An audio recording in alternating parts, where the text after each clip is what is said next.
And now, our feature presentation.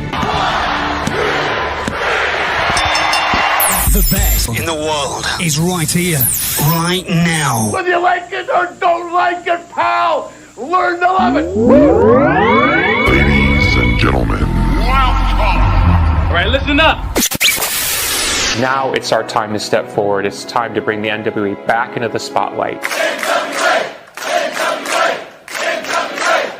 NWA! I was thinking that it might be a good idea if you and I formed an alliance. Let's get ready to rumble!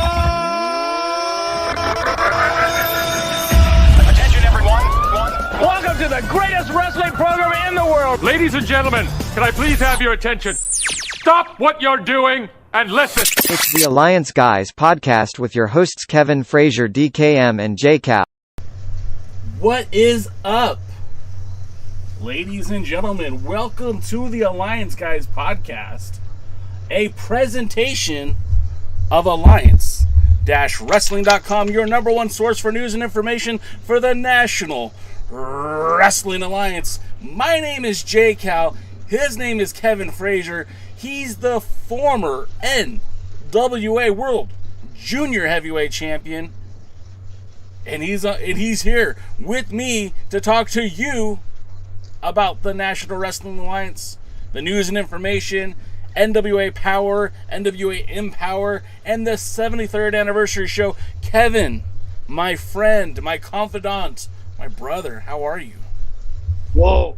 Oh, man. Outstanding. Glad to be here. Welcoming everybody that's in the chat. I just hopped on there and, what's up, Willie? What's up, Chris? What's up, Jimmy? What's up, Luthez? What would Luthez do? And I'm sure we're gonna have more Terry.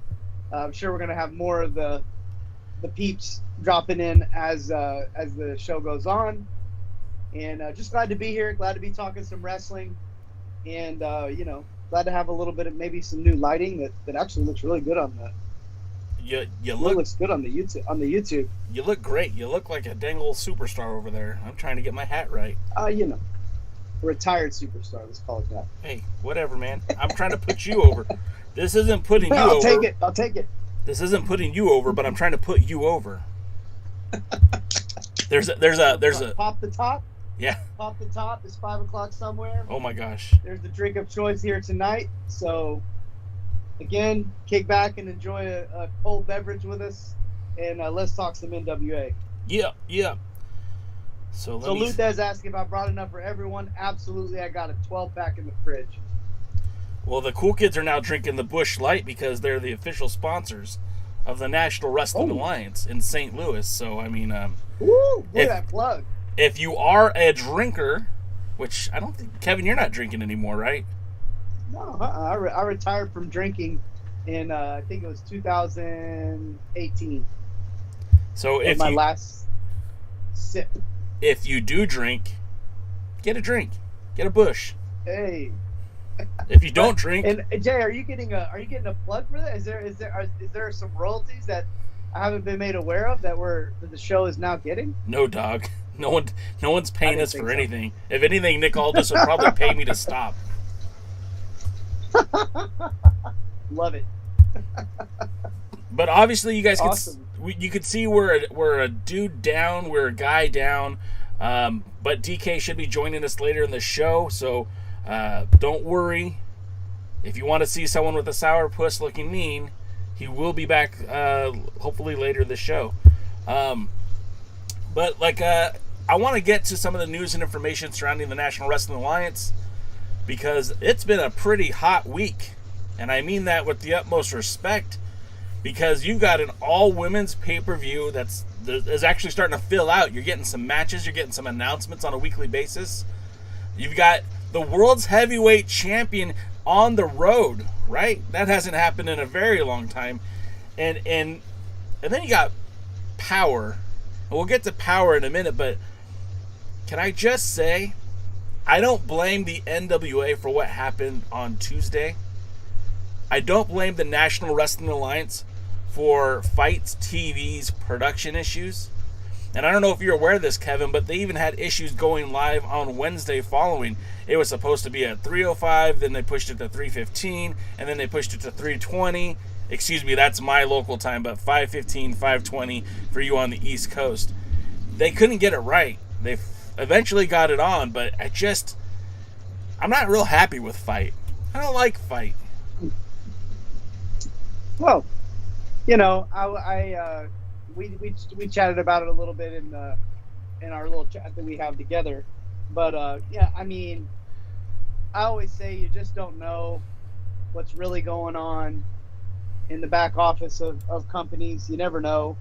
I'm gonna make the bold assumption that no one wanted the show to start late or on the wrong date. So I think we can all agree on that. But you know, it happens, and I think that, you know, hopefully as the NWA continues to rise in its influence and in its viewership, in its sponsorships, you know, they can get in a situation where these kinds of things would never happen. Yeah, I mean, ideally, right? That's what you would expect. That's what you would hope. But let's talk again. We're getting to some of the news in the NWA. For the first time in a very, very long time, we have the world's heavyweight champion out on the road, taking that 10 pounds of gold, making towns, baby. You know, I used to criticize Nick Aldis quite a bit, and my biggest criticism is, even though that we are in the middle of a global pandemic, and yes, I do understand that, I don't take that lightly whatsoever, but in the middle of a global pandemic, it didn't pass the sniff test, if you will, when you had Thunder Rosa, who was the women's world champion, out there defending that title anywhere and everywhere. You had even Trevor Murdoch. Well, excuse me, Trevor Murdoch was not champion yet, so I apologize. Let me take that back. You had Thunder Rosa out there defending the title.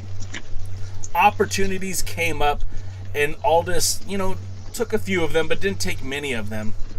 And he had a total of 5 defenses in 2020. In 2021, things also seemed to be stalling. We weren't seeing a lot of the world's heavyweight champion out there defending that belt until the NWA, basically the NWA machine started rolling again. We saw him out in Nebraska defending against Jason Strife. Then we saw the NWA return, and he had a match against Aaron Stevens. And then his third title defense, I believe, was against Trevor Murdoch. The ball started rolling, but we still haven't seen a whole lot of the world's heavyweight champion out there defending the title. But that all changes.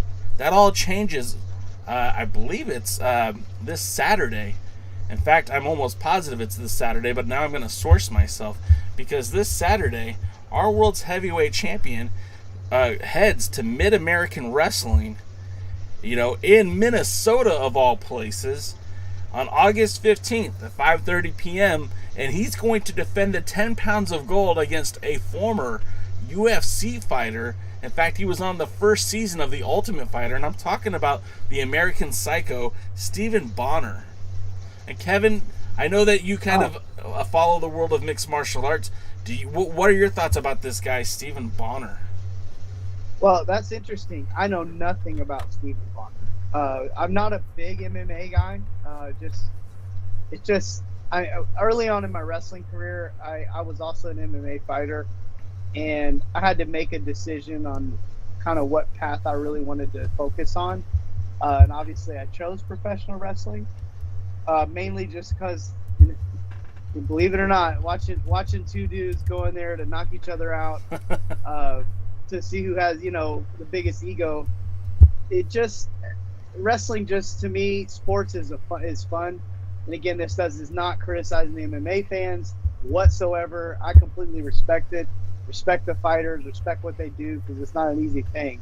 But it's just not my cup of tea, so to speak. You know, it's probably the same as, you know, some people like football. Some people like football, but I like real football.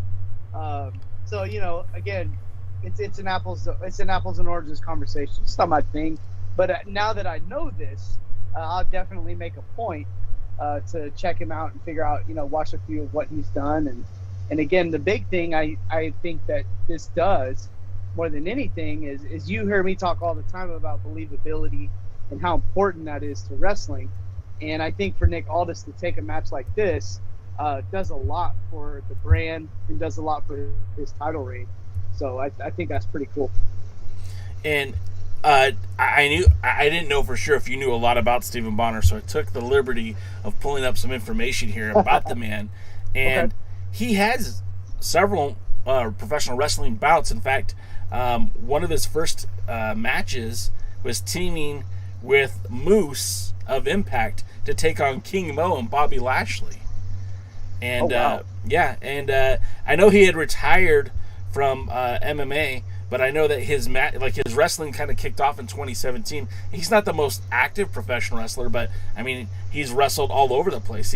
Besides working in Impact, he's wrestled in New Mexico. He wrestled for PCW Ultra, which is out here in Southern California, ran by our good buddy Joey Khabib. You remember that guy, right? Joey Khabib? Joey Khabib. What was the name of the promotion? It's the Sheik. The Sheik. The feuded with Adam Pearce Sheik. The guy who stole the NWA World Heavyweight Championship. Okay. And his boy. Okay. Absolutely, yeah. His boy who wouldn't fight you. Okay. Absolutely. No, I know who the Sheik is, and you know, like I said, I haven't thought about Craig Classic since we talked about him last, and didn't think about him before that. But you know, the Sheik and I, though Classic and I certainly aren't anything but our friends or even acquaintances. But Sheik and I have some mutual friends, and you know, when it comes out to it, I respect the guy. You and I can agree to disagree on this one. But Stephan Bonnar also showed up at the Future Stars of Wrestling in Las Vegas, wrestling Sin Bodhi. He's been, like I said, he's been around. He was back in Impact back in 2019, just a one-off. I mean, he isn't, like I said, he isn't like an everyday pro wrestler. He's kind of like a part-time pro wrestler, but I just think it's cool, number one, that, you know, Aldis is out there wrestling. And, you know, as he had said on other podcasts, you know, he's not out there just wrestling some nobody. He's not wrestling the pool guy. Some ham sandwich jabroni? Yeah, I was waiting for you to say it. He's wrestling a guy with a legitimate background in mixed martial arts, as well as a guy who's been around the ring more than once or twice. The guy's a legitimate 6'4", 205 pounds. So Aldis will definitely have some weight on him, but in terms of height, they're probably about the same size. And I really feel like this is great for Aldis, because just getting back out there and getting those cadence again and getting into the rhythm of actually wrestling more than a 5-minute match or an 8-minute match is what you've kind of seen him do on Power for the last few years. He hasn't really gotten out there recently and wrestled these longer matches, wrestling in main event matches. And when it gets to the 73rd anniversary, I think you're going to want to have some of that conditioning and some of those cadence in place, because if they go out there and deliver the same match they did in Charlotte, I mean, I'm gonna throw tomatoes at the NWA, as I recommend everyone else should. In all fairness, like I really thought the tag match this week was a good match. I mean, it wasn't to pull something a little better than just the generic stuff. So it had a little bit of genericness to it for my taste, but at the same time, I felt like it was a really solid match. And I felt like all this looked good, but my thing is that one of the things that I always viewed Aldis, one of his strengths to me was always his physique. And I just have noticed that, you know, that's been an area that he's been, to me, seems to be having some issues with. And then again, I'm measuring him against his own standards, not against somebody else's. I'm going to leave the body critiquing to you, because obviously you are a professional. This is your livelihood. A guy like me shouldn't be commenting on anybody physically. But I will say this, that I noticed when he was in Charlotte, he still has that, you know, the same biceps. He still has the same barrel chest. He just didn't have that wind, right? And that conditioning, as someone who used to be an athlete, who did wrestle in high school, not professionally, I know how important conditioning can be. I know what 3 minutes and 6 minutes feels like. And I know that being in a match, whether it be a high school wrestling gym or at WrestleMania, if you don't have your conditioning, you're going to get blown up and you're going to look really, really bad. So I want to see a Nick Aldis who's in the best shape of his life, whose conditioning is great, because I want to see the best version of Nick Aldis representing the NWA. I can agree with that. And again, like my terminology or my word for this would be, he just seems a little soft. Okay. And again, it just, and I think that the maybe the layman person that say doesn't, and again, this isn't to put me on some kind of pedestal. Oh, look, I know what you don't know. But no, just the everyday person assumes that, oh, well, if you're in good cardio shape, you're going to look good. No. And that just, I wrestled with so many guys that were in incredible shape, that didn't have a six-pack, that didn't have the, what you consider a five-star physique or whatever. The guys were in shape. So to me, they're two different things. And again, I know that Nick Aldis knows what to do. And if for a guy that's only wrestled, a handful of times in the last couple of years, you think he had plenty of time to diet and be in the gym and have his body at its absolute best. You look at Tom Latimer and you just go, Jesus. You can see the difference when those guys stand next to each other. That, to me, they used to be peers in that area. Now I can see that Tom is starting to widen the gap. That you just kind of hammered that home. Looking at Tom Latimer on that on the latest episode of Power, he looks like the complete package. Yeah, you've won me over. Shape. He's in as good a shape as anybody in professional wrestling today. And there's some guys out there that are training. A lot of the guys in WWE train out here in Florida with a bodybuilding coach named, I think his name is AJ Sims. I may be wrong on that, but they're called the Cement Factory. There's a free plug for them. But I follow a lot of their Instagram stuff and a lot of their social media. And you look at guys like Tommaso Ciampa, Jackson Riker, Elias, Apollo Crews. All these guys are working with this guy, and their physiques are just through the roof. And I would stand Tom Latimer right next to any of those guys. And that's a huge thing for me to say. So there you go. So a lot of body talk, but look, man, it's wrestling, and there's the look is a huge part of the thing. And to me, I don't ever discount it. I don't downplay it, because it is important and it does matter and it's part of the show. And I think Jay, you can answer this question, this rhetorical question very quickly. That do I think that every wrestler has to have a super body or anything like that? I don't. It's just when that's your thing, when that's part of your image, it's something you have to uphold. And it is something that has to kind of stay with it. A deathmatch wrestler all of a sudden doesn't turn into a catch-as-catch-can wrestler, I guess, unless you're Drake Younger, who is back on the indie scene now. Yeah, we'll have a conversation later. I don't want to talk about it. Okay, I'm interested. Now you got my attention. I'm sure the audience wants to know too. He's out here in Southern California, I think next month, wrestling in a death match against a guy named Marvin, who... Okay. Anyone out here in SoCal knows the name Marvin and instantly goes, "Oh Jesus, that guy." I can't stress enough. It's not good. Well, it is what it is. The guy's just getting back on the scene. That is his roots, and right now, deathmatch wrestling is getting a lot of attention in the media. So, all props to him. But he's a guy that I thought made a great transition from deathmatch wrestling to being one of the top workers on the indies for a good while. So it can be done. For sure.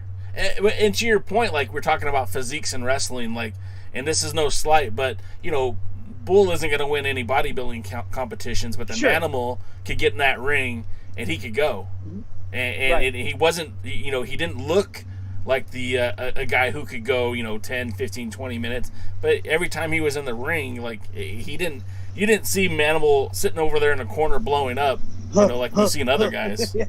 No, not at all. And it's funny, just on that note, I mean, that is the guy I think of when I say stuff like this.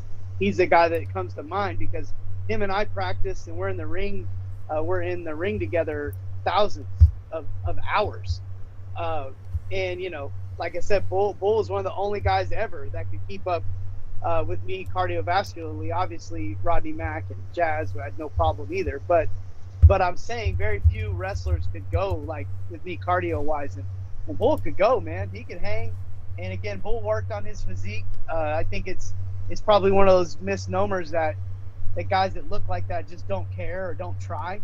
It's just not the case. It's just bodies are different, and I think that's one of my favorite things about wrestling is that big and ugly is just as attractive as slim and gorgeous. And so I think in wrestling, that's one of my favorite things about wrestling is just that it opens the door to all comers.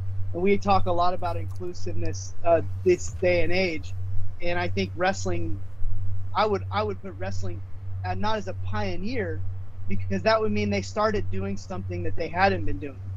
But it's been status quo for decades, probably centuries at this stage, that wrestling's always been inclusive.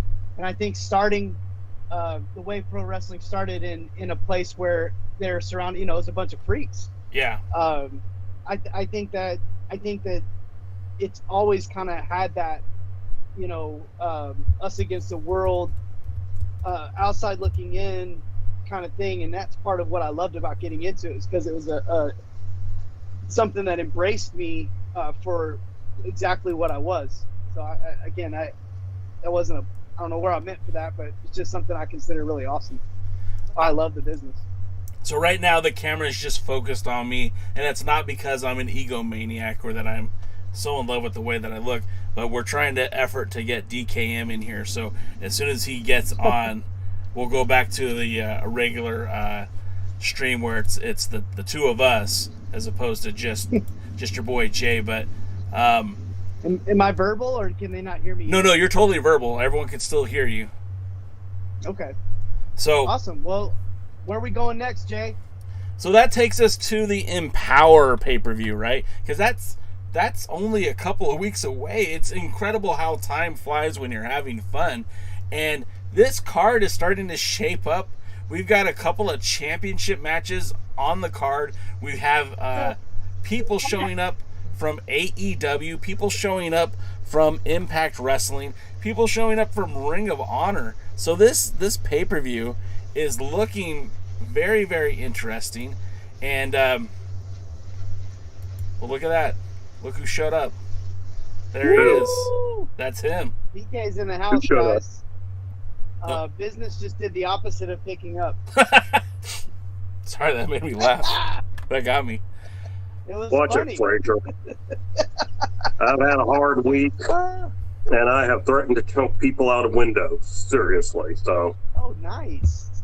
Yeah. You're in the right state of mind for this show tonight, then. I am in the right state of mind to do a happy, fun-loving show. I don't know, guys. I thought the show was pretty good this week, so I don't have a whole lot of complaints. I have a few, but not much. We'll get to the good and the bad in just a little bit, but let's talk about EMPOWERRR, because I think we should acknowledge the effort that Mickie James, and I guess Billy Corgan as well. I've heard that it's kind of hard to tell, right? Because you see Mickie James in front of the camera, and she's the one that's talking about empowerment. She's saying that Billy's giving her all the opportunity, all the leverage to kind of make the show that she wants to make. And we've seen some incredible talents already announced for the show. So, of course, let's go with the first bit of the show, which is we've got a 10-woman invitational battle royal. Now, this, as you guys are all watching this, are probably familiar with, is going to basically the winner of this invitational battle royal will receive an invitational cup and will also have the opportunity to challenge for the Burke the next night on the 73rd anniversary show. And some of the names that have been invited to participate, I think a lot of us already knew that Jamie Senegal and Tootie Lynn Ramsey were like the first two names mentioned. Of course, then they brought in Lady Frost and Chelsea Green. Chelsea Green obviously is a huge name from Ring of Honor, from Impact Wrestling, in a short time with NXT. She's been invited. They brought in the legendary Debbie Malenko, which was kind of one of my favorite choices. I think that was a huge pickup for them. I think that brings so much value to the show. Then they bring in a rookie, Bianca Corelli, who is better known as Santino Marella's daughter. Santino Marella from WWE, Ohio Valley. And then you've got Genocide with Kaye real. What's that? Kaye real. The real daughter of Santino Marelli. And then you've got they've just announced Genocide with Taryn Terrell will be in her corner. And then they just announced today, this is, I don't know if it's late breaking news, but Masha Slamovich, who I don't know much about, but she makes the 8th contestant in this 10-woman battle royal. So, I mean, there's a lot of good names in there. It looks like there's some legends, there's some rookies, there's some seasoned veterans. This thing's looking pretty good to me. DK, what are your thoughts on this women's battle royal? Not as good as a cheese burrito. Oh, I'm hungry. Sorry, people. I'm going to be eating here this. Honestly,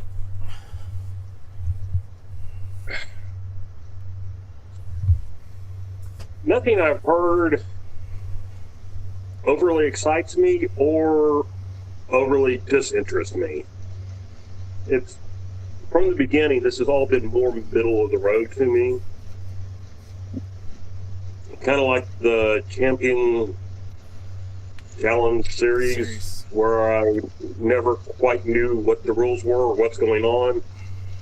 I kind of feel that way with this pay-per-view and this Invitational Cup, where at one time it sounded like a tournament, then it sounded like a gauntlet match, now it's a battle royal. At first it was supposed to feature, I don't know, up-and-comers wasn't the right phrase, but, maybe not, people who you wouldn't necessarily consider having a chance, getting it, and then it was kind of became mixed. So I'm not output by it, but I don't know that I'm excited either. Kevin, are we just talking about the battle royal? Yeah, just the battle royal for right now. I mean, it's exciting to me just in terms of that. I'm sure they had a plan in mind initially with it being an up and comers battle royal. I think that was probably what they thought it was going to be, but then some names started popping up, maybe became available or showed interest, or who knows, it might be part of Mickie James' influence that has something to do with some of these wrestlers coming over. You would be surprised at what your social connections do in terms of people doing you favors in the wrestling world. So to me, anything that increases the validity, the reception, the talent level, it's a good thing.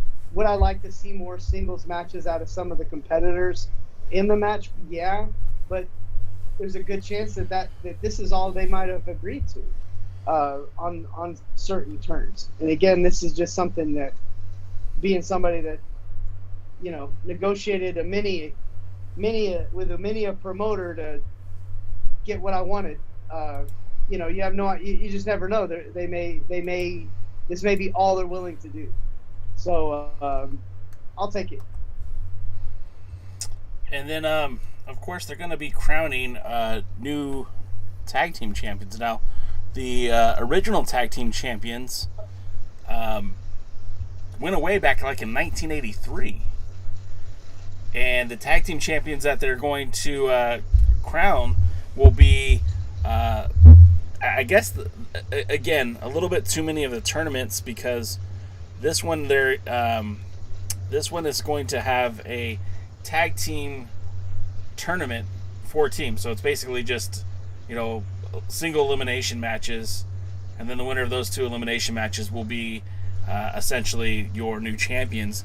And the so far the women announced will be Marti Belle and Allysin Kaye, making their returns to the NWA as the Hex. And I guess they've been wrestling recently at a Ring of Honor. And then the next team announced is Sahara 7 and Renee Michelle. I'm familiar with Renee Michelle from when she used to wrestle out in the Indies. She came out here in Southern California, did a few shows with AWS, so I've seen her work. She's pretty solid. Not familiar at all with Sahara 7, but I think she's worked for AEW in the past. And of course, Marti Belle and Allysin Kaye, well, gosh, they're favorites from the NWA in the first couple of seasons. So, again, this tag team tournament's starting to shape up. Now, we don't know the other 2 teams yet, but we hear that Miranda Gordy's kind of talking about trying to get on the show. I know some gals from SoCal who are still petitioning, trying to get on the show. Kevin, what do you think about the potential tag team tournaments? What do you think of the ladies that are involved? Well, if you're talking about, so we're talking about Allysin Kaye and Marti Belle, which I think are both good additions. You mentioned Renee Michelle and Rachel. Sahara 7. Sahara 7. I'm not familiar with her. Me neither. Are those the 2 women? Are those the 2 teams wrestling, or are there more? It's supposed to be a 4-team tournament. So those are the first 2 teams announced. So 3 matches. Yeah. Semifinals and final. Well, and I think just those 2 teams alone. I mean, you can't not like Marti Belle and Allysin Kaye just because they're, for the modern NWA, they're kind of so the originals. So I think that's a good thing. And I know Renee Michelle, if it's who I think it is. Yeah. It's who you think it is. She might have been on.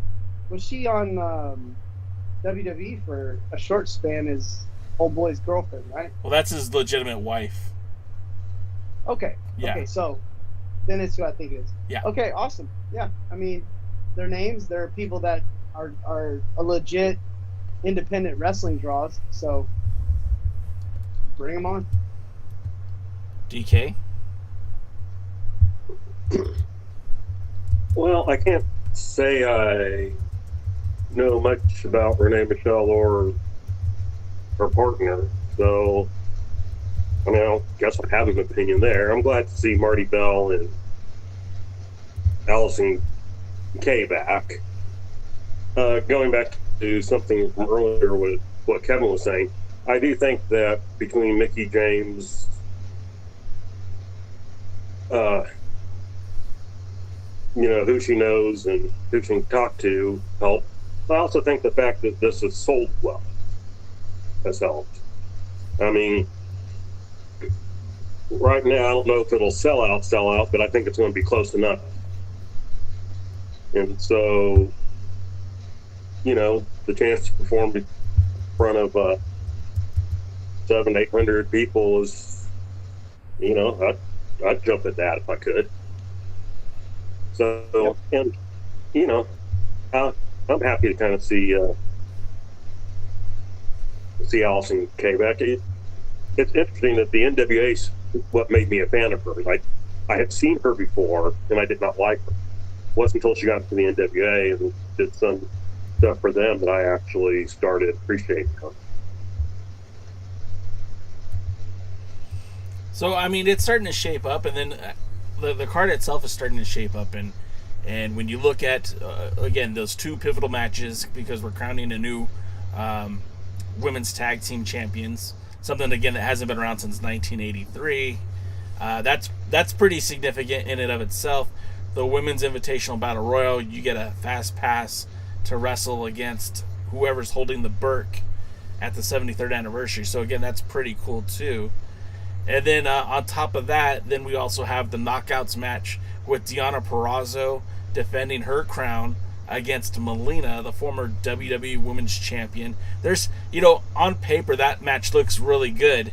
I'm not the biggest fan of Melina, but I know in the past she's been very competitive, and again, she's a former Divas champion, so having this opportunity to put a former Divas champion against the current Knockouts champion, I think that's going to look pretty good on paper for the NWA. And then that takes us to the main event, or at least I think it's the main event. That would be our very own Camille the Brickhouse defending her Burke against Legit Layla, who won the opportunity to face her at AEW. One of the cool things that this match is doing is it's kind of helping to promote the NWA, because now AEW's have featured Camille on their programming twice, as they continue to mention the relevance of the Women's World Championship from the NWA.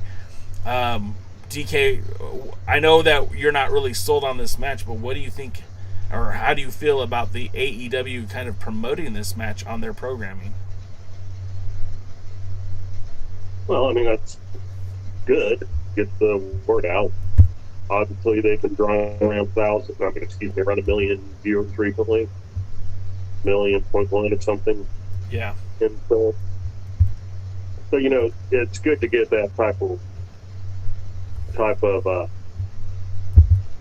a message out. Again, I don't know that they'd be putting Legit in against their world champion in any type of serious way. But, if it gets out there, if it gets the NWA exposure, especially for this pay-per-view, that's a good thing. Agreed. On all fronts. So you guys caught me. I'm just trying to count how many tickets are left at the Chase, and there's not many. I mean, they've sold out quite a bit of tickets. I'm sure there's probably about 100 tickets left out of an 800-seat venue. And that's just what I've been told. I don't really know exactly how many seats are at the St. Louis Arena, at the Chase, but it looks like they're going to have a pretty good turnout for this. And again, I was told 800.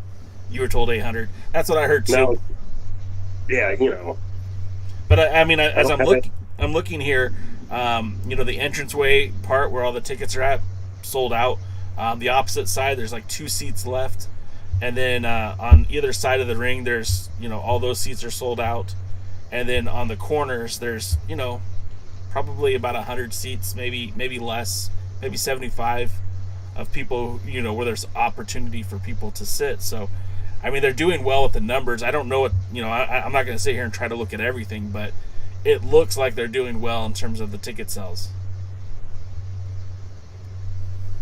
Hey, that's about as good as you can ask for to be. Absolutely. Now, we haven't been neglecting you guys in the chat. We've just been so busy talking about everything else. So if we can, for a minute, let's get to the guys in the chat, because they've been saying some pretty interesting things, and I would like to address some of them. So Let's do it. Terry McDermott just wanted us to know that Stephan Bonnar is mean and wild. So, I mean, kind of thought that, but yeah, that's awesome to hear. James H. Jackson's in the house. Chris Drummond says that he's pumped up for EMPOWERRR. Now, I've known Chris for some time, and he's a straight shooter. He doesn't BS it. And he was very disappointed with the NWA's the way that EMPOWERRR was looking early on, but he's changed his tune. He's excited about it. So I think that speaks volumes about what they're doing on this pay-per-view, that some diehard NWA fans are starting to turn around and say, hey, this looks actually pretty good. I definitely like what they're bringing up about Pro Wrestling Noah and having in All Japan having affiliations with the NWA. I think that would be a really good thing. Just again, we've seen how much fun collaborations can be with cross-promotional stuff, and it's been a long time coming that companies can work together, and we're seeing a lot more of that today than we ever have. And I think that would just benefit the NWA, because again, it just gives them the benefit of having more names that people know from other places, and people that view those are going to view your show. and it's going to just get more credibility for what you're trying to do. So I'm all for it. I think of course, I love Japanese wrestling too. I think right now you're not going to see very many talents from Japan coming here anyways, because outside of New Japan Strong, it's difficult to travel with current travel restrictions, the way things are kind of set up. I don't think you're going to see too many Japanese-born wrestlers in the United States. Once they get here, they have to quarantine for 14 days. So they're not going to exactly just come over here for a match and then go home. They have to stick around. So it's a little bit more problematic getting a talent from Japan here, but not impossible.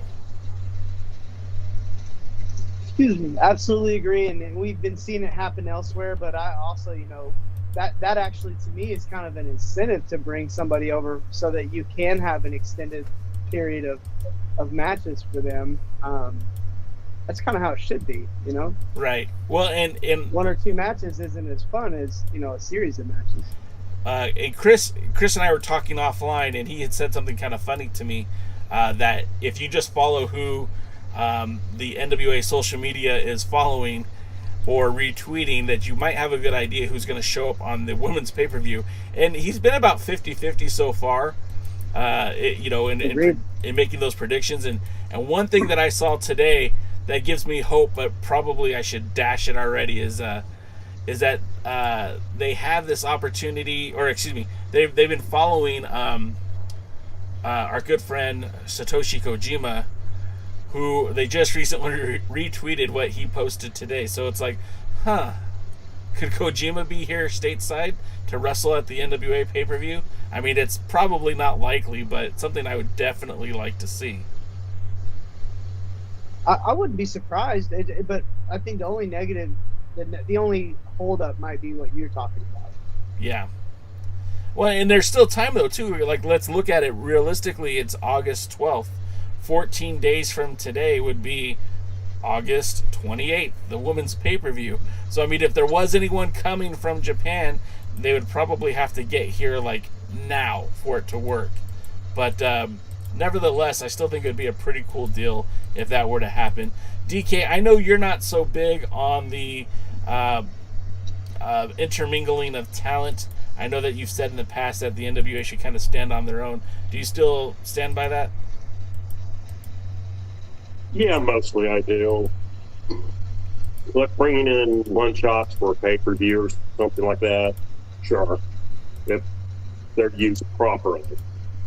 If you want to bring in Kojima for kind of a Legends match or as a special partner, whatever, that's perfectly fine. Maybe even a title shot, but a little more iffy than that. But I don't like the standard intermingling like some people go, where, we need to be working with these people because, we'll get more exposure or whatever. And so, like I said, kind of what you're saying there is, nobody in these places are going, well, we need to work over here.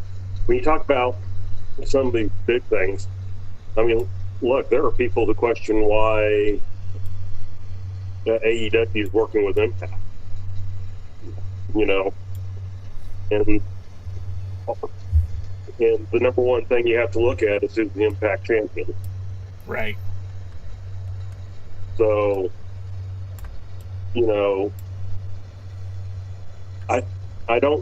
don't need to work with other people so that their people can be the top challengers to NWA titles. Don't need to work with other people so that NWA championships can end up on other people, that aren't part of the brand. The thing with Cody was kind of a exception that proved the rule, because there was just a history thing there. Yeah. Father and son and everything. But,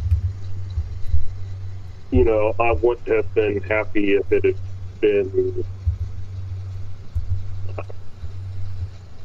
I don't know, Marty Skrull or somebody else, you know. Sure. Even Jay Lethal, for that matter. It's just, in the end, when everybody goes their separate ways, the fans go with whoever they were with originally. Let's get through some more of the comments, and then we'll get to POWERRR. Thanks, you guys, for, again, being here with us. Willie Bowen says that he prays that Lacey Von Erich shows up at EMPOWERRR. I mean, I think I like Lacey Von Erich just like everyone else, but I think she's tied up with SWE currently at the moment. But that doesn't mean that things couldn't change. Chris Drummond says that Impact is focusing on New Japan right now. I think Impact is just working with whoever wants to work with Impact. It feels like that's, they literally are working with everybody who's open to working with them. Our buddy Jay. Let's remember, Impact has not done well in a long time. Our buddy James says that he feels that it benefits the wrestlers and the fans to have wrestlers working with Impact, Ring of Honor, Mission Pro, etc., because the talent sharing and swapping is good for the business. Well, and I would think DK would be a bigger fan of this just because that's how it was back in the territory days. This is true. To a point. Yeah. I mean, you had your local heroes, and then you had guys that would come in and wrestle on a fairly long, I would say short term, but we're not talking like for a week. They come in and work for a month or 2 months or something of that nature.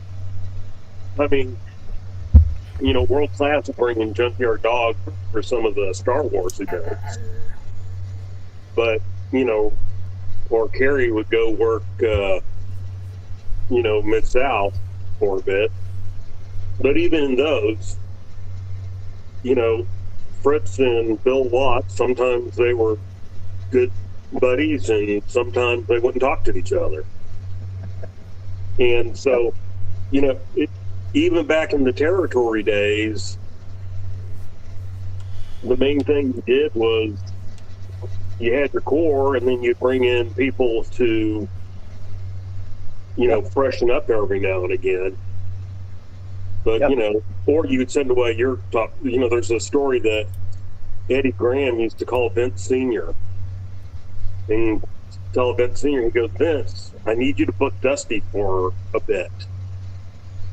He goes, because I got to get somebody else over. And as long as Dusty was down in Florida, he wasn't going to be able to get anybody else over. That makes sense. So, right.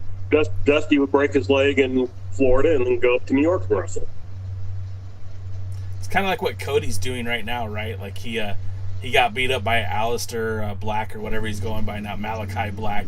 He got beat up and then, essentially took his shoes off and left the ring, which is a sign of retirement, but a lot of people are just speculating he's taking time off to do TV, be with his kid, and that gives ample opportunity for other talent to kind of get to that next level while he's gone. Well, he did the same thing with Brody Lee. Brody Lee destroyed him. He left. He filmed that game show that he's a part of. The game show's filming again, so he gets destroyed by Alistair Black. And, it's old school, Devin. Old school. Yeah, it's just the way. Right up your alley, brother. Chris Adams was blinded in Texas and at home in England while he was wrestling in California. Right. Well, in today's day and age, they just say they're hurt and then go wrestle somewhere else and act like it never happened. There you go. And everybody just still knows. And everybody still knows. Our buddy Luthez says that in his opinion, the EMPOWERRR tickets were slightly overpriced and going on sale at the same time as the 3 other cards didn't help. So he's impressed with the sales so far. Wow. The fact that they're looking at selling out, I think that's huge. Or close. And then also, Chris Drummond points out that Kojima is stateside for the New Japan Pro Wrestling shows this weekend. I saw that. So that's pretty dope. I wanted to get out to that show. It's just not going to happen for me this weekend, but it's right here in my own backyard. and I'm frustrated because I would love to be there. It's not in the cards for me. I think it's worth noting just now. I'm going to hot shot you here, Jay. Steal one of these comments. But I think it's worth noting what Chris Drummond's saying about the FTR won the NWA tag titles. I sure hope that's true. Because I love watching those guys wrestle. They've been good since day one, and I don't think I've ever had a bad match. It certainly feels that way. And then when you have them kind of going back and forth with the NWA Twitter account, hey, you know our boss knows your boss. Why don't you give him a call? Yes, I think at the end of the day, everybody likes that. At the end of the day, everybody wins. But to the point that DK, I'm sure, is about to bring up is, what's the end game? So you put the tag titles on them. They're going to show up to Power. Okay. Are they going to be regular members of the roster? Is AEW going to share them?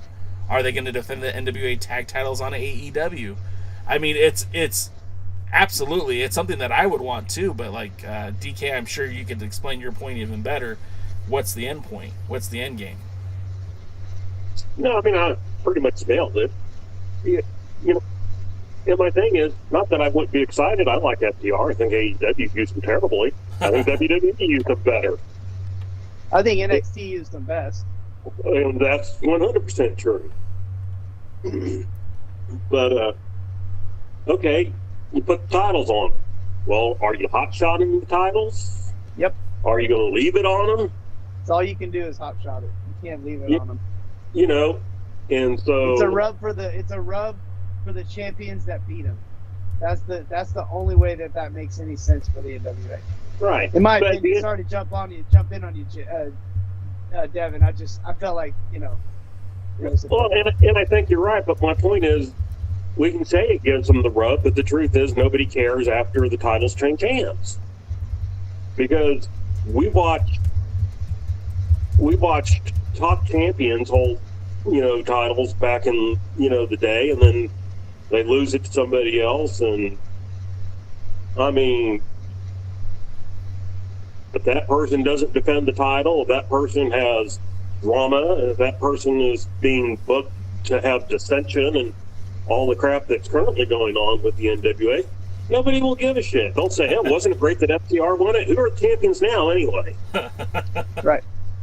Well, and I think a lot of that has to do though with the NWA too. Sure. I mean, that puts a little bit of a responsibility on them to do something with something like that.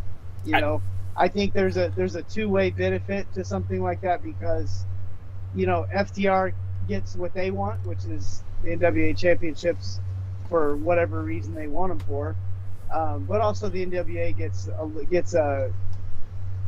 has the opportunity to have their champions, in many people's minds, the best tag team in wrestling today. So I mean, I think it's a bit double benefit. That's a situation, but again, I think it's case by case where it really benefits the NWA, especially if they capitalize on who the champions are after. But like the other comment that was made in the chat, I don't want to see the 10 pounds of gold on Orange Cassidy. That's another good point because I think something like that does not help the NWA. And let's be honest, right? If you put the tag titles on FTR, you're basically hitting a giant reset button on your whole tag team division anyways. And most of these guys aren't locked. Most of these guys aren't locked under contract. So, I mean, tomorrow... Are the police at your house, Kevin? What's that? Are the police at your house? I'm seeing lights flash. Oh, no, it's just something that's on the TV. No, the police are at my job last night, not at my house. Okay. But to what I was saying is like again, none of the tag teams. Well, I can't say none, but I don't think that most of the tag teams are under contract. So in 6 months, the entire division could look completely different, anyways. So if the plan is to revamp the tag division, then it makes a lot of sense to put the belts on FTR and let them hold them while you figure things out or move forward with the next direction. But again, it's all about, is Tony Khan going to allow his talent to continue to appear on NWA programming? And if the answer is yes, then absolutely, it makes a heck of a lot of sense. It's also a good point to bring up. I mean, how much have we talked about how the NWA hates tag teams. And this would be the first really legit tag team that would hold the titles since they've been back, because every other team was a throw together. And so, again, I just see it as something that could be a benefit. I don't see an Orange Cassidy winning the heavyweight championship as a benefit, though. No. So again, I think it's case by case. You just gotta. And there is a difference. I mean, FTR did hold AEW's tag team titles for a brief reign before losing to, the Young Bucks and then basically fading away. But, it's not that I'm opposed to them winning the titles as much as it's just not going to do what you think it's going to do. For all the people that think, the publicity and stuff like that. I go, Cody won the NWA World title and Cody lost the title. People didn't care about the NWA World title that they did when Cody held it. They just moved on. It's like, okay, cool. They were Cody fans. They weren't NWA fans, and they didn't convert. Cody wasn't around long enough to convert. We'll have to agree to disagree that he didn't convert some fans, because you saw a boost in the fan base during that time, and even after that time. There's a reason why that's... And then I watched it all drain away. I mean, let's remember, before COVID struck, the views on Power were going down. Sure. But let's talk about the views that they were getting before COVID, like when it kicked off. Well, they didn't have a show, but... that first taping that they had was sold out. I mean, that was a packed house. There was probably 400 people in that studio, and I know a packed house, 400 people, that doesn't sound a lot, but that's a lot for 200, but okay. 200? I was there, and I think there was more than 200. They only seat 250, so it wasn't 400, and they said they had 50, about 50 seats still blocked off when it was done. Because they sold out the second set of tapings at 250, and then the third set they didn't even come close to selling, and the viewership was going down, and all that was after the Cody thing anyway. Sure. And so, you can't compare what their show was before, because there wasn't a show before. I mean, yeah, they got attention. Yeah, they were on more websites and more stuff like that, but people stopped covering them. But I think too, like you have to look at it in a different way, and like you know this from being on the Discord server with the This Is Pro Wrestling podcast.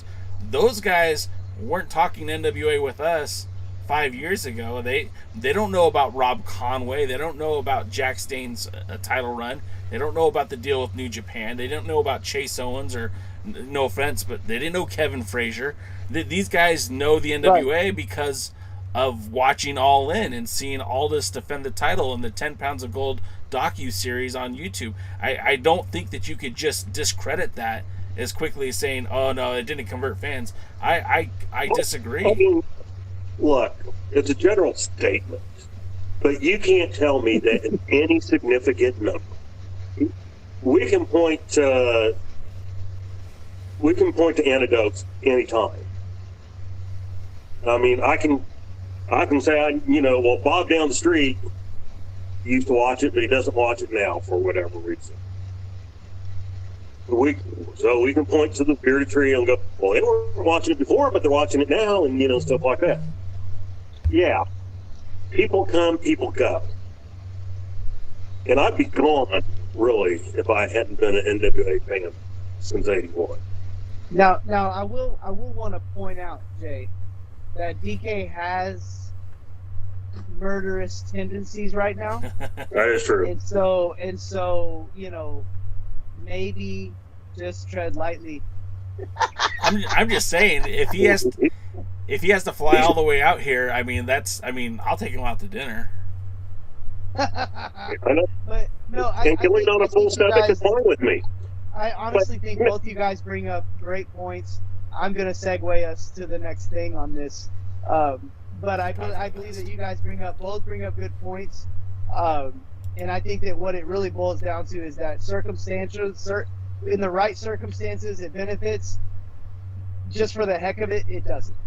And I bet we all can agree on that. So let's just real quick, more NWA news because we didn't get to it last week.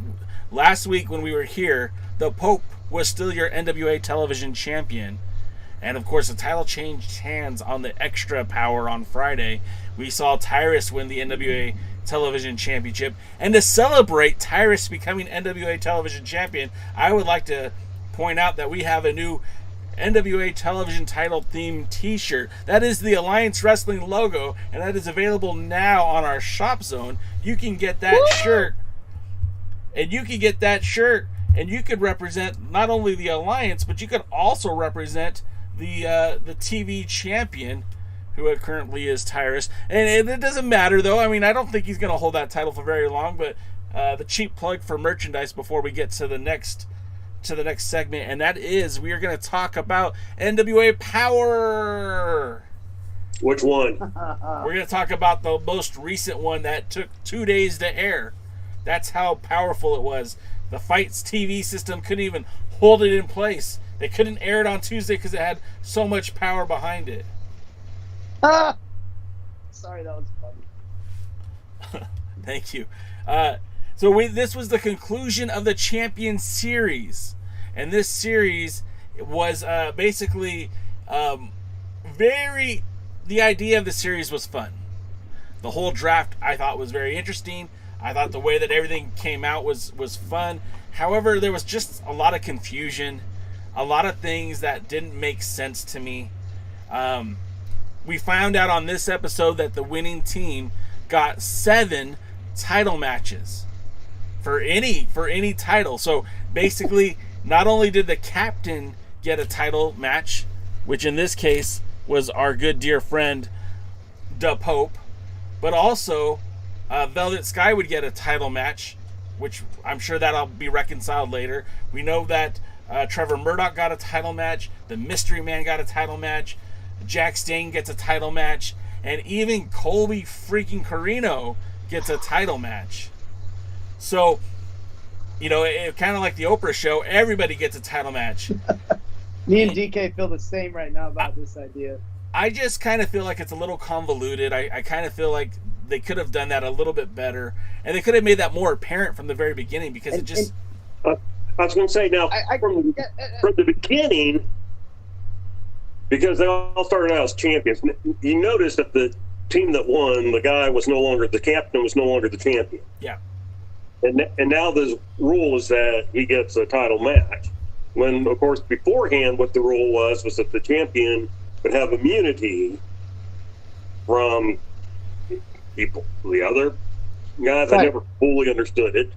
And that the legend could either have a title match or could appoint a title match of their choosing. Right. But now everyone gets a title match. Right. Hey, I have to jump in here because I feel like Nick Aldis nailed it on the head in terms of how I feel about this. What is the point of having matches? What was the point of wrestling for the last 3 months or 6 months to work your way up the rankings, to have good matches and position yourself to be a number 1 contender, when now it's a somewhat of a roll of the dice, and now just anybody can have a title shot. I just think that really just makes it mean way less when you don't have to actually work 100% work for the title, like work your way up the ranks to get a championship. Maybe 1 title match, I could see that, but 7 title matches.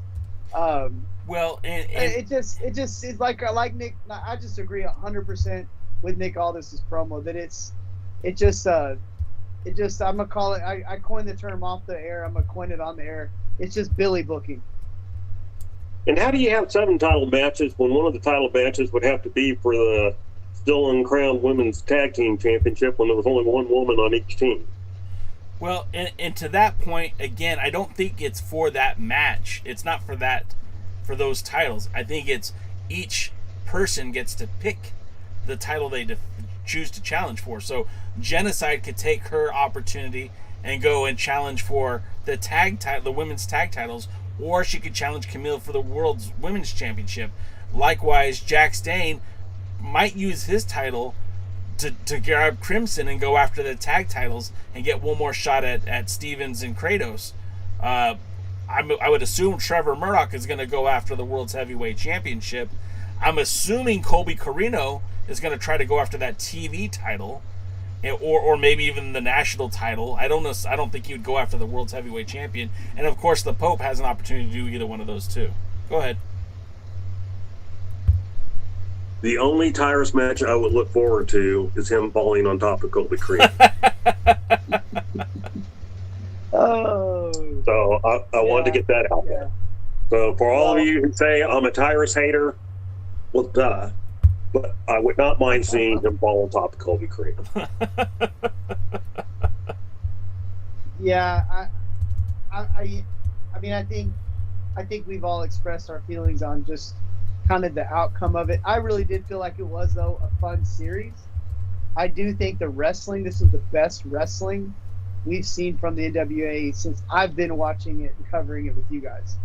Of any Power series or of any stretch of Power, I felt like this was the best wrestling we've seen, and I really hope they kind of can some of the cheesy stuff and spend a little more time in the ring, because I feel like they told good stories in the ring with all of this. There were things I didn't agree with. I think Lady Frost should, whatever, but all in all, the wrestling was really, really solid, and I would like to see more of that, even though it is kind of, carny. The rules are a little bit carny. A little bit, he says. This is what I told a friend of mine. I hated everything about the Championship Challenge series except for the actual wrestling. Wait a minute. Agreed. I'm gonna call you on that, because I can't believe there's not a world that I live in that you can't tell me that Taryn Terrell wasn't charming as heck on the episode that she was featured on, the draft. I hated the draft. I like Taryn. Taryn's a talent. I love the character she's playing. I hated the draft with a passion. I just want to let you guys know that if you didn't see it, James Jackson, our boy, just picked up that new TV title shirt. I mean, that literally went on sale today.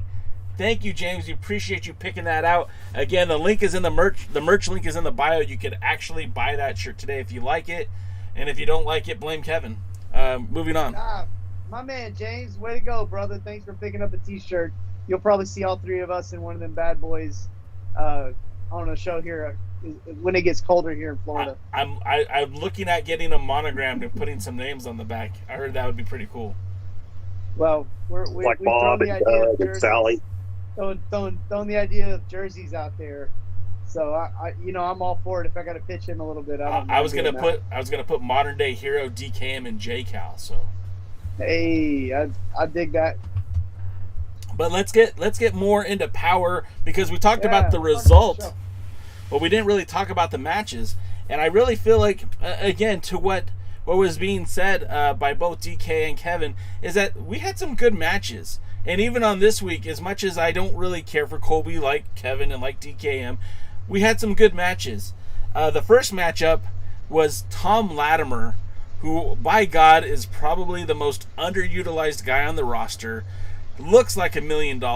Wrestles just as well. I'm sold. Kevin sold me on this guy. I called him the Tasmanian Devil early on in the episode, but I think that he might just be the best guy in the NWA right now. And he was battling Trevor Murdoch, who, this was supposed to be your traditional Haas fight. This was supposed to be a good warm-up match for perhaps Murdoch and Aldis down the road. But I'll be honest, I think I'd rather watch Trevor Murdoch and Tom Latimer again, as opposed to Trevor Murdoch and Nick Aldis. With Aldis, and again, all due respect to the man, the commentary gets really distracting when him and Joe Galli are fighting with each other. And like we said this months ago, maybe even a year ago, what's the end game with that? I mean, is Joe Galli's not going to step into the ring? He's not going to turn into a manager. So that to me kind of was off-putting and a little distracting, but I do feel like the match in the ring was telling a pretty good story. And again, this probably should have been the main event. Kevin, I know you're the Latimer fan here, so why don't you tell us what you thought about this match? But the end result was Murdoch won with that bulldog off the top rope. Kevin, what did you think? Yeah. I mean, I think you took the words out of my mouth. We spoke off air that I felt like they had the main events flipped, or the opening match and the main event should have been switched, because the gain was the same regardless.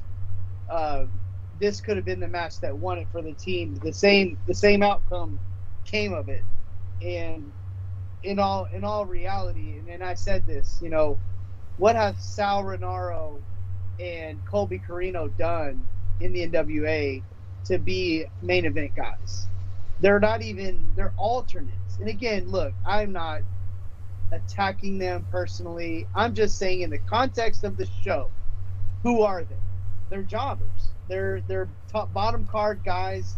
They're sideshow. Sal's been a sideshow, and it's not a knock. The match was pretty good. There was some, the handspring stunner looked like something out of like 95 backyard wrestling. Kevin. But other than that, which I actually did. Latimer and Murdoch. That's the match we're talking about right now. I know, but I'm making a case for why I felt like that this match should have been the main event, because, dude, these guys were hitting hard. Everything was solid. The ring work was incredible. I just think Latimer does things that only really good wrestlers do. I won't use the G word to say great, but just a lot of stuff that he does that you just don't even pick up on unless you're looking for it. He just does things so well. We have a term called killing dead space, or killing dead time, where you do like little things. It's not big stuff. You're not killing dead time by doing big things or making a big scene. It's just kind of small things that you do to kind of connect the moments that you're creating in a match. And man, Latimer is just, I don't know if he practices it or if he's a natural, because I've seen both. Rodney and I would practice it for 2 hours. Jazz would do it in 15 minutes, and it was just so. I mean, some people are naturals at it and get it, and some people have to work for it. But whatever he's doing, I mean, he's does a lot of things right in the ring. I felt like Trevor Murdoch looked awesome in this match too. I mean, big, freaking moving. He didn't look blown up. He didn't look out of shape, which I've seen him here and there. But in that match, I feel like he paced himself really well. And I think Latimer, also a good wrestler. Rodney used to teach me running the ropes that, Kevin, you run the ropes faster than anybody I've ever met. But if you have to learn how to time with your opponent. And so he would make me run the ropes with Bull, who ran the ropes slower. He would run the ropes with me and run them slower on purpose, so that it would cause me to have to adapt my timing to the wrestler that I was wrestling, like to the speed. And when the speeds are close, the match looks really good. It doesn't look choppy, and it has that kind of flow to it. And so when you're a faster wrestler or a slower wrestler, it's really important that you kind of adapt your speed to kind of meet the slower wrestler, so that the match has kind of a flow to it. It's probably something you guys never even think about. But man, I think Latimer paced the match with Trevor Murdoch, and that's why the match looks so good, because I know Latimer could go faster, but he paced the match so well. I felt like the match was paced so good. And this was just a main event, and this could have, and I'm going to make a bold statement. I mean, this could have main evented pretty much anywhere. If you build these two guys the right way, which the NWA doesn't, but if you build two guys like this the right way, the match they actually had, the actual work rate, the actual match could have been put on any show as a main event if the guys were built properly. So I was a big fan of this match. I loved it, and I thought it should have been a main event. I probably won't talk this much about any other match, so thank you. Pent up promo aggression. DK, what were your thoughts on this match? Oh, is he done? You learned a lot there, DK. Don't lie. Okay. I wasn't listening to you, so I probably didn't. No, honestly, probably the best match Murdoch has had since the return from COVID. For sure. Definitely. No So, doubt. certainly the best he's looked since the return from COVID. For sure. Again, no doubt. Apparently we offended Kevin with that. And Latimer looked good. He looked good in defeat. I thought it was a good match. To go with something that Kevin was saying, I don't know what people think main events are anymore. That you go, if I'm going to go out, I'm going to say, hey, we're having an NWA show, and I'm selling tickets. And people ask me, well, what's going to be the main event of the show? Am I going to say, oh, it's Kobe Carino versus Sal? Because if I say that, if I start with 10 tickets, I will probably have 12. Or 5. And so, you will get negative sales if you push that as your main event. If you go and sit there and go, what's your main event? Hey, man, it's Tom's Latimer, Strictly Business, and Trevor Murdoch. Well, people to keep up with the show and stuff like that. Hey, now that's something I might want to see, two big hosses going at each other. And so, NWA, let's get back into the real world. Let's not call something a main event because that's what we're putting on at the end of the show. It has the drama for who's going to win this thing and blah, blah, blah. Come on. Let's be real. And then the second thing behind that, let's play a little game. Play a little game. 73rd.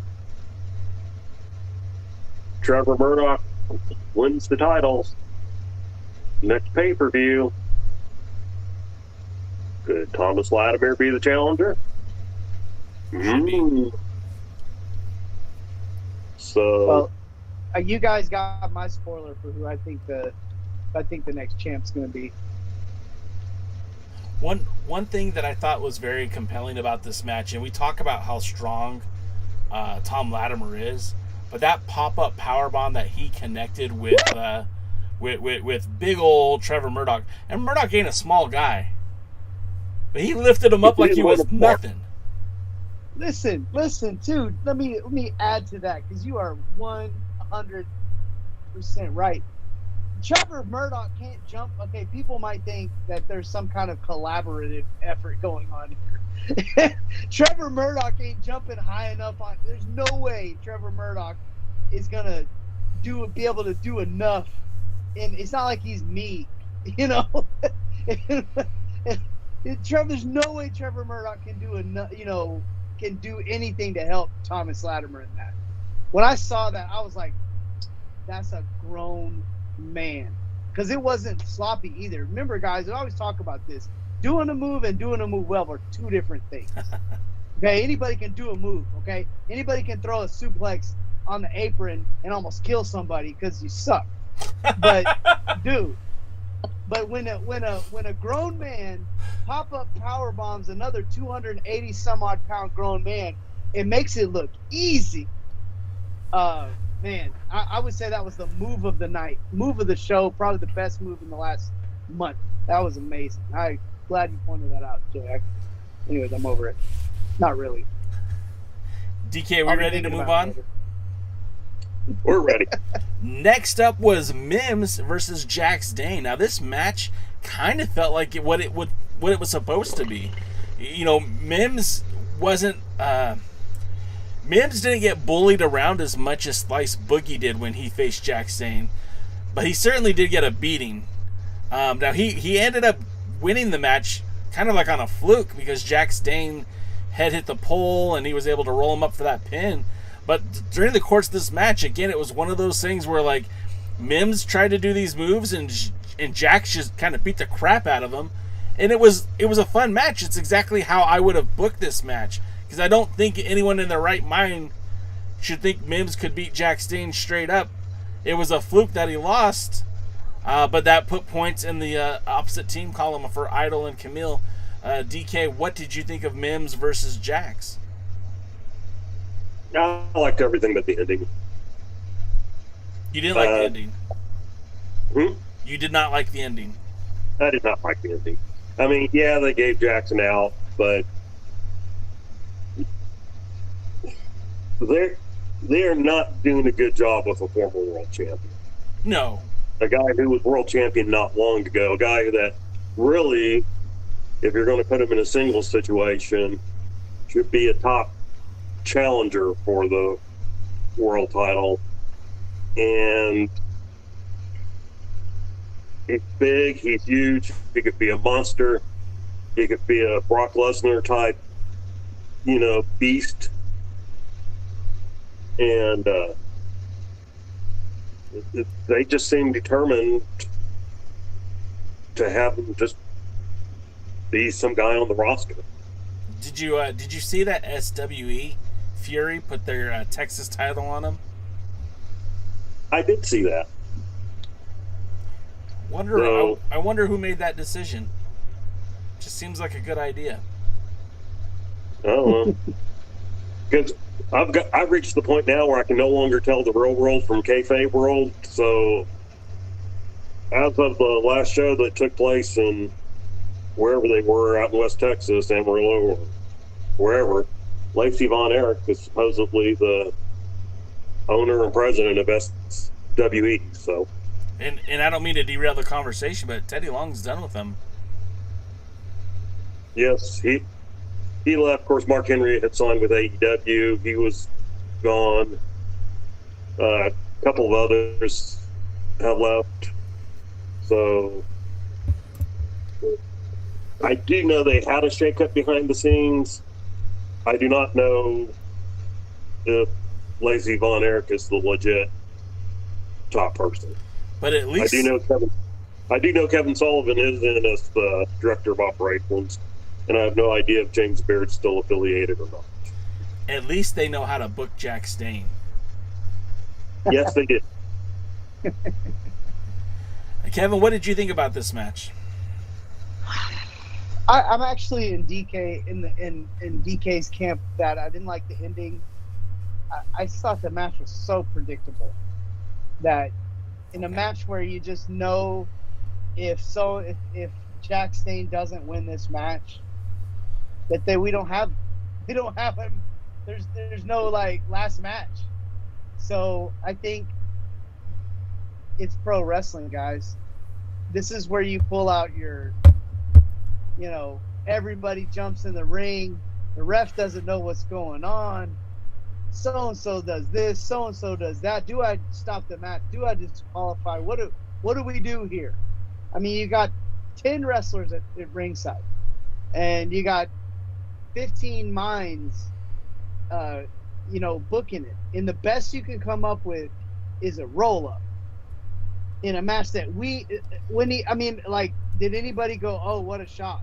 Mims beat Jax Dane.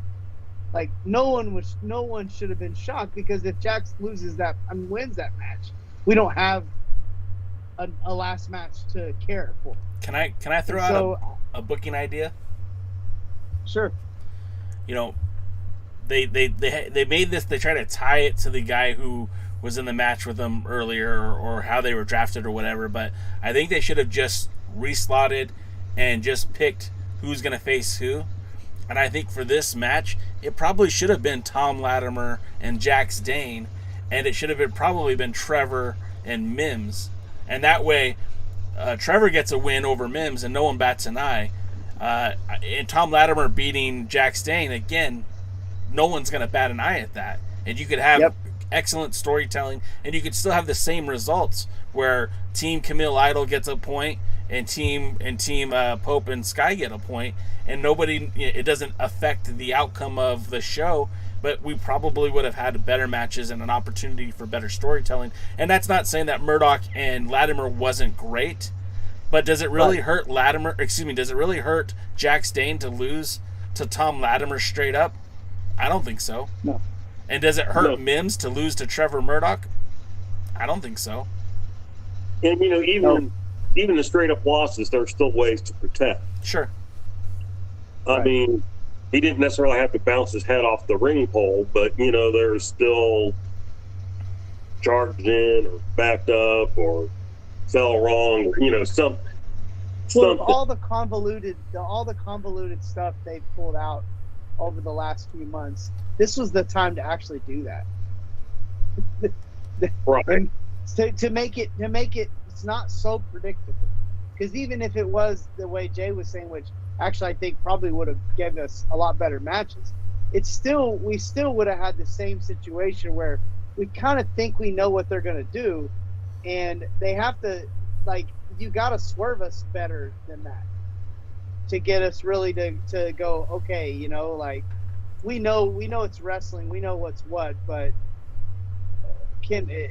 don't make it so obvious. This was too obvious. Wasn't a bad match. Wasn't the outcome I wanted, but it was too obvious. That was kind of like the last week when we had the four-way with the alternates, and it was like, you're sitting there going, well, why is the winner getting 7 points, which is more points than you get in a normal thing, and why is the loser losing 3? And then they do it, and all of a sudden, this one team, the team that the one couldn't win, well, now they're tied. And it's like, oh, okay, I see. We kind of have to scam us to make this competitive. I mean, because I'll be honest, I was hoping for a clean sweep with same, with against Aldis. So Aldis and Molina. Yeah, and that would have been different. And they weren't. Yeah. And they weren't on the same page. So the whole time they were bickering back and forth, and there should have been some repercussions for that. They shouldn't have been competitive. Aldis made his choices, and they should have all backfired. It would have been better storytelling, at least as far as I'm concerned. Right. No, I agree. I think we all kind of agree that it was just a little bit too obvious. Okay, so let's move on to the next match, which was actually kind of fun. When you tell me that Jeremiah Plunkett's going to be in the ring with Nick Aldis, I don't exactly get super excited, but the way they built this up was kind of fun. You had Aldis and Adonis out there, again, calling out that conspiracy, Corgan, and all that nonsense, and how this whole championship series was rigged against the world's champion. And out comes Jeremiah Plunkett saying, hey, you guys are on top of the business. Why are you whining so much? Which is kind of like what everyone was probably thinking when they were watching it. And then you get Sean Divari come out. And the last time I saw Sean Divari, it was on Primetime Live wrestling against Rocky Romero. And here you got Divari teaming up with Jeremiah Plunkett. And I thought the pairing was odd as heck. It didn't make a whole lot of sense why they were teaming, but I rolled with it. It was a fun match. Of course, you get Aldis forcing Plunkett to tap out to his Kingsland's Cloverleaf, which the majority of his opponents do. But it's just an interesting match, and it was kind of fun to break up the monotony, seeing the world champion and the national champion in a tag team. We hadn't seen that in a while. Kevin, what were your thoughts on this one? Actually, this was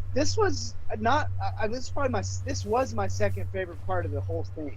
Obviously, I really liked the opening match, but then I thought this was done well. I mean, again, a little bit too obvious in the promo part. Just a little bit just random. Both of them are just going to trash talk Plunkett. There's a better way to do that.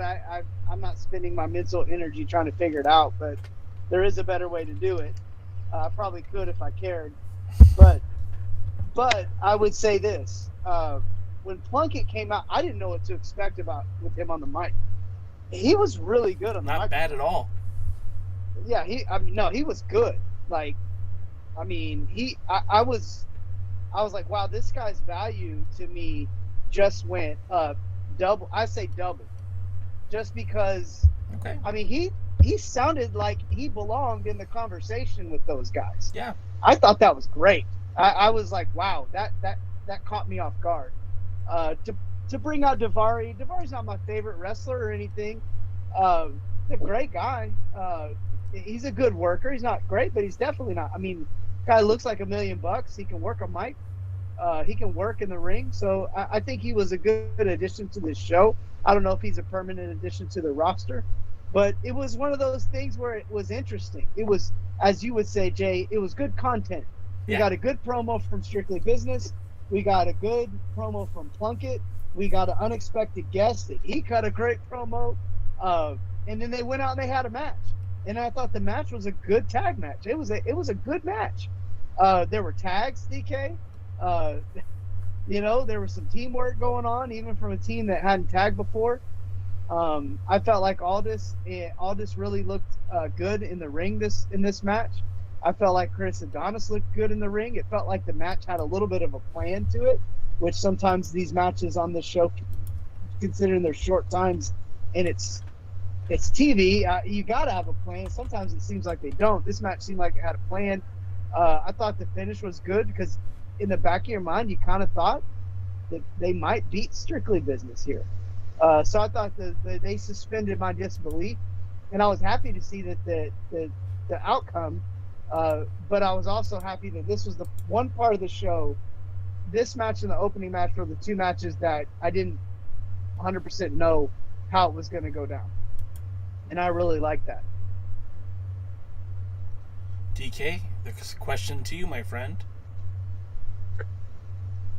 I wasn't surprised by Plunkett's ability to talk because, I watched him in the old Saw promotion and everything.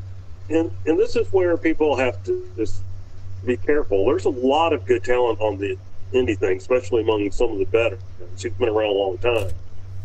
And so just because you haven't heard of them or they're old or maybe past their time, I mean, he basically carried Saw on his back for a while. Yeah, for sure. That's true. And I think they became New South, basically. There were some ownership changes and stuff. And he was a top person there, too.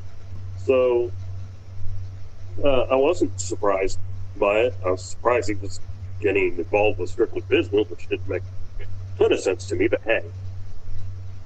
I was more surprised, not necessarily that Sean showed up, but that he kind of showed up face because I met him behind on MLW, but the last time I saw him, he was a member of Contra on MLW. So it was kind of like, okay, this is weird.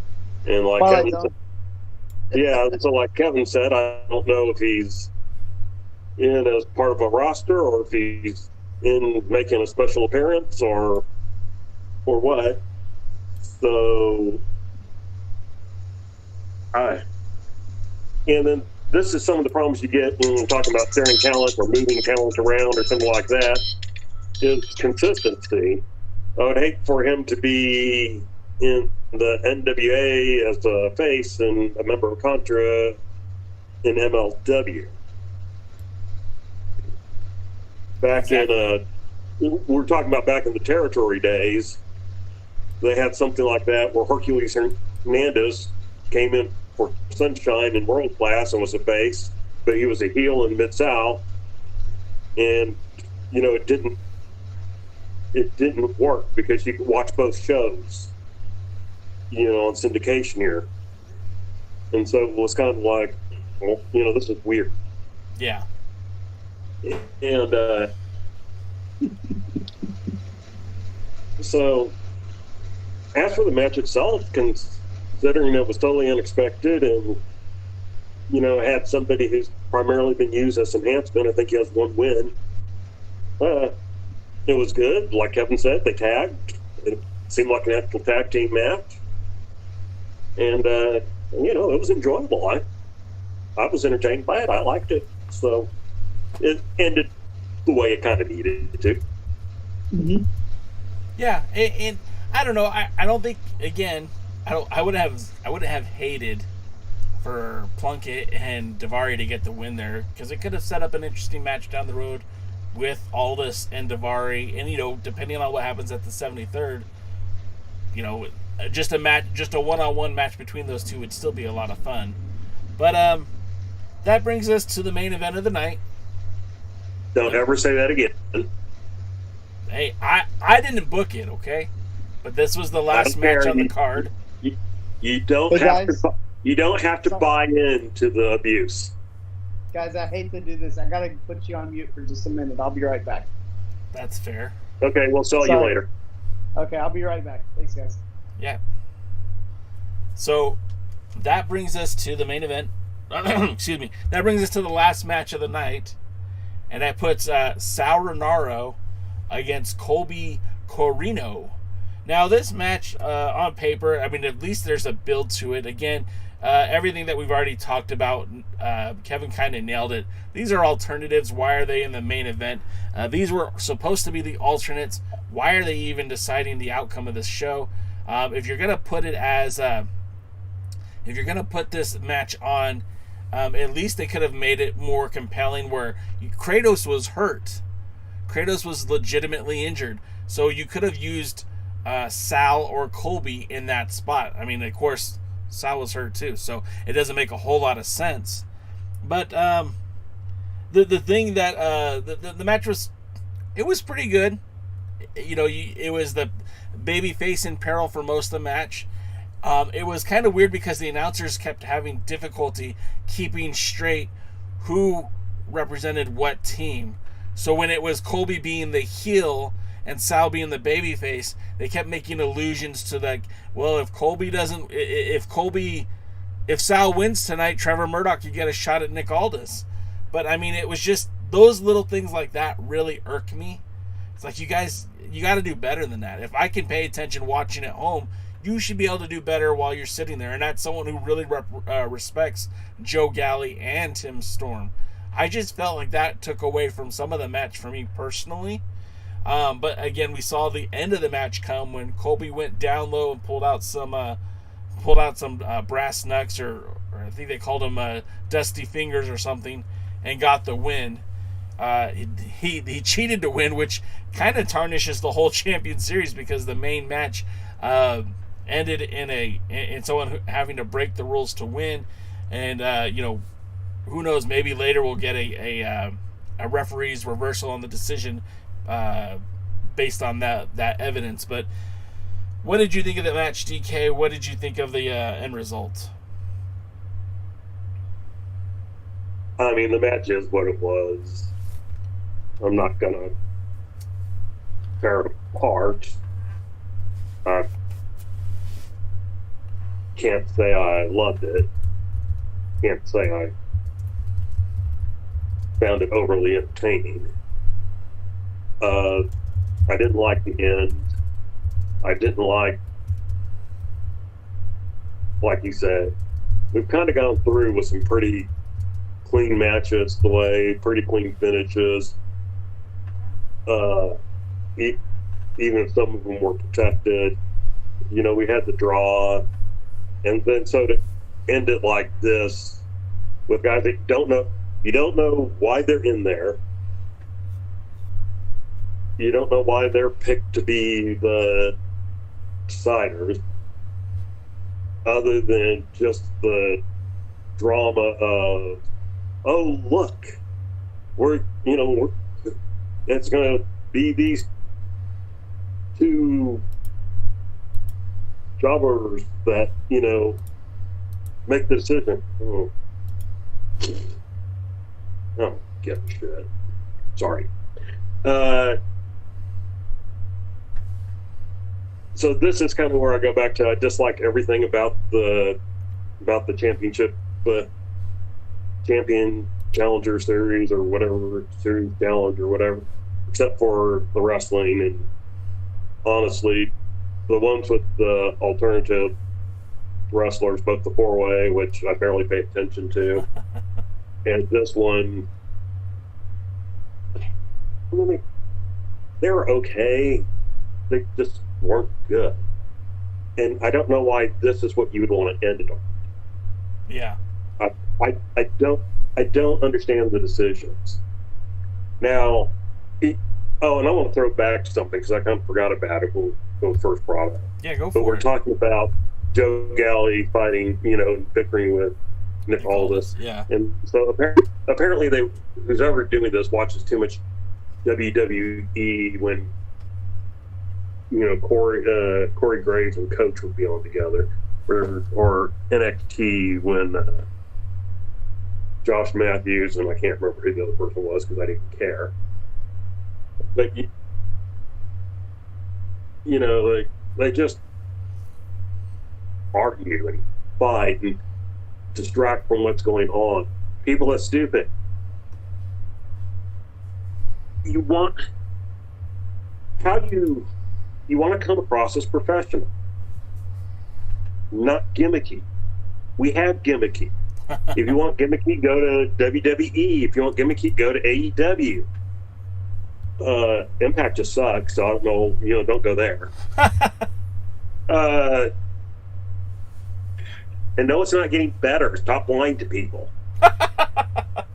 You're not a Sami Callihan fan, I take it? Don't get me started on Sami. And we're putting a world title on a woman, or having her only title defense be against another woman. Are you talking about Kenny Omega? Yes. Well, that's enough. No, I mean, look, I'm not a Kenny Omega fan, but I understand why people who are Kenny Omega fans are Kenny Omega fans. Sure. I mean, if you like that, sure. I mean, he's entertaining in his own weird way. It's just not something I enjoy. I didn't like Home Improvement. I didn't like,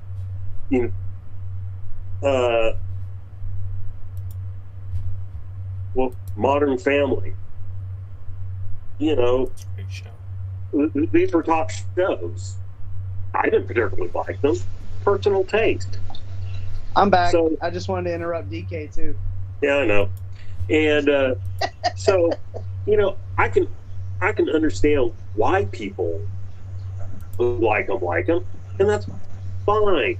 But NWA is trying to set itself back as this mix of modern and professional, and or modern and traditional. And look, I've stated many times there are traditional things I do not like. I do not like the standard tag team thing of the babyface and peril for 80% of the match until the hot tag, and then either the babyfaces win or they get screwed. I like watching all Japan tag team matches where they were more competitive, back and forth, and everything like that. Unless it was Bruiser Brody and Stan Hansen. They beat everybody up except for that. And so, despite the way Kevin teases me, there are things I like about modern wrestling, but they need to distinguish themselves from gimmicky wrestling. They need not to be gimmicky. Their announce team should sound like a professional announce team. The ring announcing should sound like a professional ring announcing. And being consistent. They should always give people's weights. They should always, introduce them in the same way. Not, here's one match where it's like, it's Bob versus Joe. This match, it's Bob weighing in at 228 pounds versus Joe weighing in at 214 pounds. It's Bob weighing in at 273 and Joe weighing in at 218, which they've done before, And it's like, be consistent, be professional, make us feel like we're watching something that isn't WWE, something that isn't AEW light, and certainly something that isn't Impact. So, well, not regurgitated versions of another wrestling program. Yeah, and so you missed my part where I ranted about the fact that Impact sucks and that people need to stop lying and saying it's getting better. And so I can't watch that. And nobody does. Even with Kenny Omega's following, nobody watches. But anyway, okay, so let's do all that aside. Let's get back to what we were talking about. The championship series was stupid. We learned new rules every week. I think they made them up as they went along. I don't think they had a plan. It didn't come across like they had a plan if they did. Having that be the final match was ridiculous. Having it end with, brass knucks or tape knucks or whatever it was ridiculous. Jay put that picture up. Watch it, Callie. Anyway, Kaylee. And nobody gets it right. I like how Genocide just looks so thrilled to be there. And anyway, that being neither there nor here. Come on. So now that we've seen you guys can put on good, hard wrestling matches with strong wrestling, that you have guys who can tell stories in the ring, you have ladies who can tell stories in the ring, you have, what are you doing, Kaylee? And everything. Can we get more of that, less of the bullshit, and things that build to something, and maybe learn what our pay-per-view matches are going to be more than 3 days beforehand? The one, or actually two things. First of all, the reason why Genocide looks the way she does in that photo is because she has to touch Colby Carino. You wouldn't be happy if you had to touch Colby Carino. Now, be honest. Second,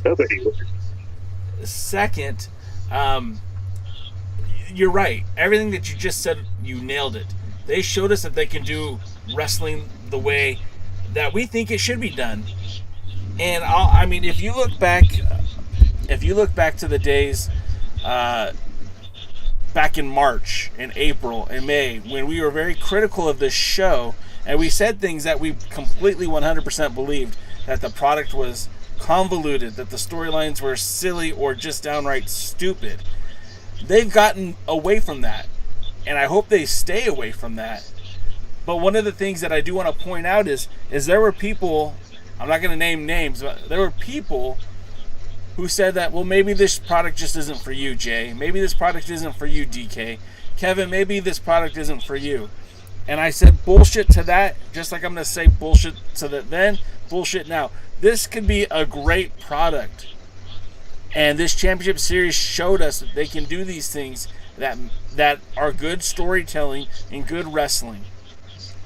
So with that being said, I'm looking forward to more of this post pay-per-view. Now, we don't know what's going to happen next week. We know that the pay-per-view is still about 2 weeks away. We still have what appears to be, I would imagine, a power surge coming. And then we don't really know what's up next. So this looks like this is it leading up to the pay-per-view. Are you guys interested? Are you ready to buy? Kevin? Yeah, for sure. As long as I don't have to watch Colby Carino, yeah, I'm in. And good thing I did cover some of the opening match at the beginning of the show. That way, I got my 2 cents in there about it. But I'm gonna watch. I'm gonna buy mainly so I can talk about it on our show more than anything else. But I do have hope, because typically their pay-per-views are better than Power, and so I think I have high hopes for both shows. We'll be watching both, and I'm not going to tell you I'm ecstatic, just because this product has taught me not to get my hopes up too much. I would rather them surprise me like they have the last month or so. DK, are you in? I mean, or anything when they have the package deal, because I don't watch them, like Kevin said.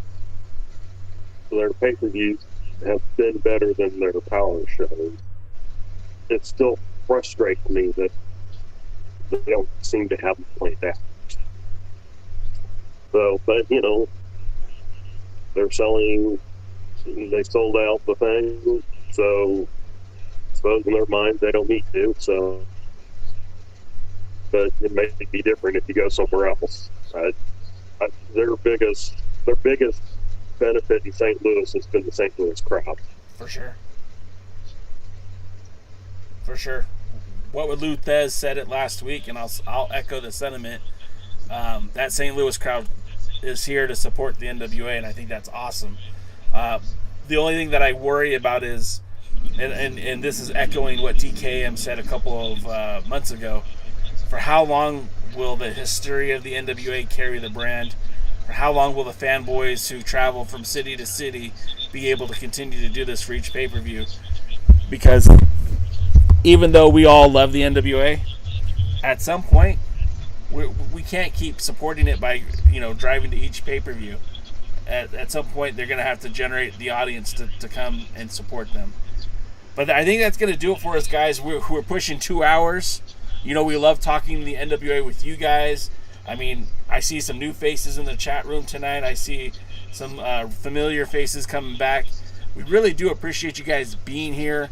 Terry McDermott, Jimmy LB, Chris Drummond, Ryan Romano, James Jackson, thanks again for picking up a shirt. With a new face, Brian Batito, Dave Scooby, Wrestling with the MMA, and anyone else I forgot, I apologize. But we're gearing up for the pay-per-view, and I hope you guys are too. If you want to follow Kevin on social media, Kevin, how can they do it? Yeah, you can follow me on Twitter at Kevin Lee Frazier, Frazier. You can also find me on Instagram under the same name. If you're interested in seeing some of my wrestling matches from back in the day, you can go on to YouTube. Kevin Douglas 247 is my main channel, or you could just search Kevin Douglas Wrestling. And obviously, also I'm on Facebook. Not, you know, if anybody still uses Facebook, under Kevin L. Frazier. So that's where you can find me. If you're looking for me on social media, I don't do TikTok. I don't do Snapchat. I like my phone battery not to die. So that's about all I got as far as social media. And like I said, I always interact with people at me or message me or anything of that nature. DKM, same question. How can they follow you? Why would they want to? That smile. If you want to follow me, and the only part of my social media that's really wrestling related is my Twitter, at DKMFWTX. And by the way, I want to take just a small minute here at the end of the show to brag about our Team USA Olympic team, which had one of the best Olympics ever, with 3 gold medals, 2 silver medals, and 4 bronze medals, for a total of 9 wrestling medals. It's one of the best showings USA's had in Olympic wrestling. So, wow. And to make it somewhat relatable to pro wrestling, you know, Gable Steveson is being looked at by both UFC and WWE. So he's gonna sign with Triple H. You know it's gonna happen. You can follow your boy J Cal and the Alliance blog on all social media. We're at Tumblr, we're on Instagram, we're on Twitter, Facebook, of course TikTok, but I don't do dances. I tell dad jokes. I hope you enjoy it. And of course, we'll be here every Thursdays, 8 p.m. Eastern, 5 o'clock Pacific. Or you could check us out on Tuesdays for the pre-party. That's where these two guys aren't here. It's just you and me. Just you and me. We talk wrestling. We talk NWA. I get you fired up for power. If you enjoy this show, would you please consider giving it a thumbs up, liking, and following? Maybe even share it with some of your friends who are into the NWA. certainly could use some of the more eyeballs on our content, and of course, the more people who watch, the more content we can make. If you enjoy the show and you want to support it financially, like our friend James H. Jackson did earlier this evening, you could purchase one of these hats or these ridiculously cool Alliance shirts that are coming out on sale. You can just hit the merch link in the bio, and we certainly have a lot of cool shirts coming out, and we'll be producing more shirts as the weeks go by. But that's going to do it, guys. Again, so much fun to spend with you guys every Thursday nights. I do appreciate you guys being here. And until next time, we'll see you at the matches.